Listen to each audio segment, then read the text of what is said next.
Le cri de détresse. Le lendemain, Zarathustra était de nouveau assis sur sa pierre devant la caverne, tandis que ses animaux erraient de par le monde afin de rapporter des nourritures nouvelles, et aussi du miel nouveau, car Zarathustra avait gaspillé et dissipé le vieux miel jusqu'à la dernière parcelle. Mais tandis qu'il était assis là, un bâton dans la main, suivant le tracé que l'ombre de son corps faisait sur la terre, plongé dans une profonde méditation, et en vérité ni sur lui-même ni sur son ombre, il tressaillit soudain et fut saisi de frayeur, car il avait vu une autre ombre à côté de la sienne. Et virant sur lui-même en se levant rapidement, il vit le devin debout à côté de lui, le même qu'il avait une fois nourri et désaltéré à sa table, le proclamateur de la grande lassitude qui enseignait que tout est égal, rien ne vaut la peine, le monde n'a pas de sens, le savoir étrangle.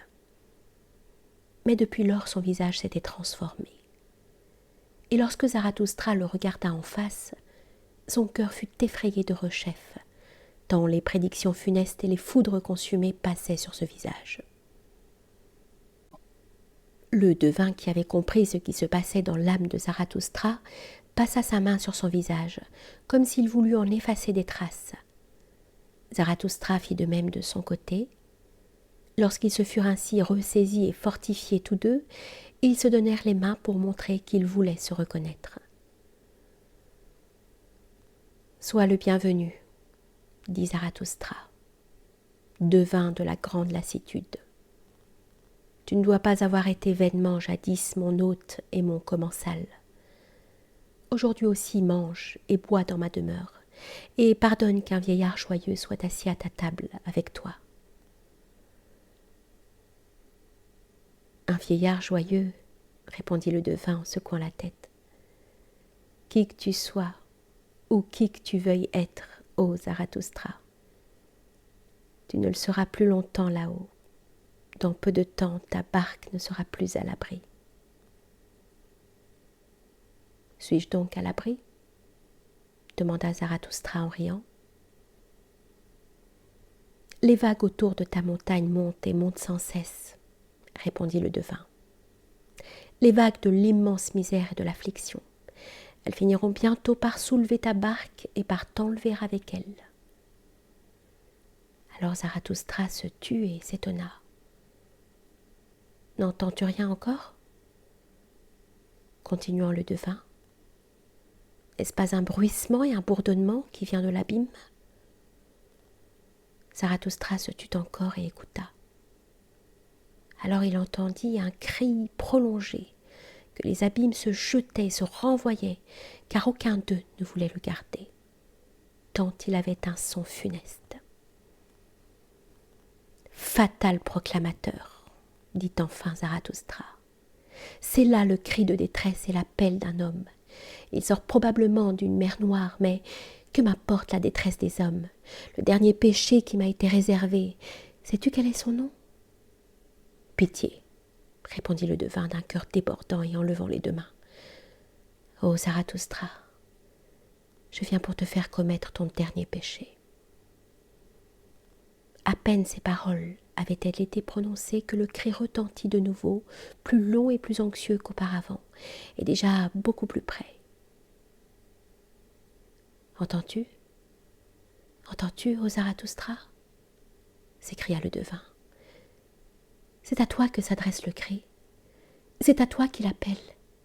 Viens, viens, viens, il est temps, il est grand temps. Mais Zarathustra se taisait, troublé et ébranlé. Enfin, il demanda, comme quelqu'un qui hésite en lui-même, « Et qui est celui qui m'appelle là-bas ?» « Tu le sais bien, » répondit vivement le devin. « Pourquoi te caches-tu ? C'est l'homme supérieur qui t'appelle à son secours. » « L'homme supérieur ?» cria Zarathustra, saisi d'horreur. « Que veut-il ? Que veut-il ? L'homme supérieur, que veut-il ici ?» Et sa peau se couvrit de sueur. Le devin cependant ne répondit pas à l'angoisse de Zarathustra. Il écoutait et écoutait encore, penché vers l'abîme. Mais comme le silence s'y prolongeait longtemps, il tourna son regard en arrière et il vit Zarathustra debout et tremblant. « Ô Zarathustra » commença-t-il d'une voix attristée. « Tu n'as pas l'air de quelqu'un que son bonheur fait tourner. Il te faudra danser pour ne pas tomber à la renverse. Et si tu voulais même danser devant moi et faire toutes tes gambades, personne ne pourra dire « Regarde, voici la danse du dernier homme joyeux. » Si quelqu'un qui cherche ici cet homme montait à cette hauteur, il monterait en vain. Il trouverait des cavernes et des grottes, des cachettes pour les gens cachés, mais ni puits de bonheur, ni trésor, ni nouveaux filons de bonheur. Du bonheur. Comment ferait-on pour trouver le bonheur chez de pareils ensevelis, chez de tels ermites? Faut-il que je cherche encore le dernier bonheur sur les îles bienheureuses et au loin parmi les mers oubliées? Mais tout est égal. Rien ne vaut la peine. En vain sont toutes les recherches.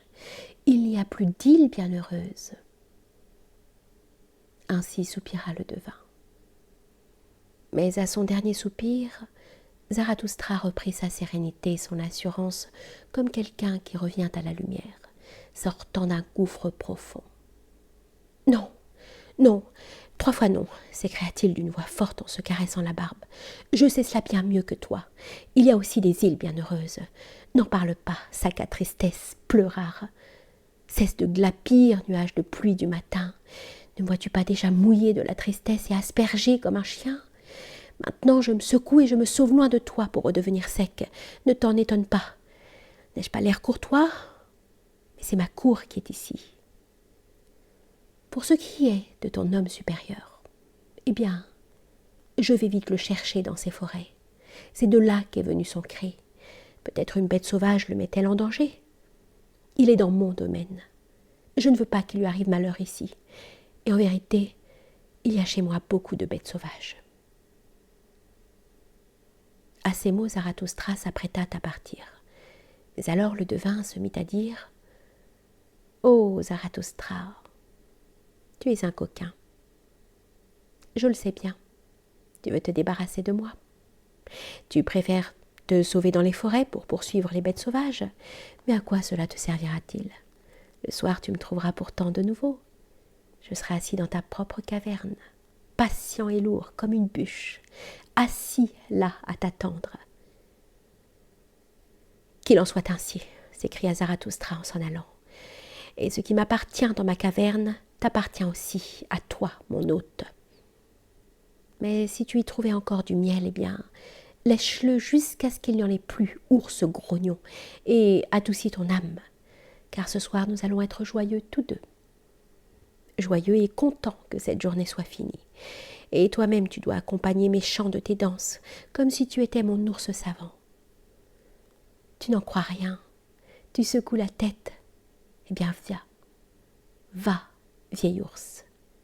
Mais moi aussi, je suis un devin. Ainsi parlait Zarathustra.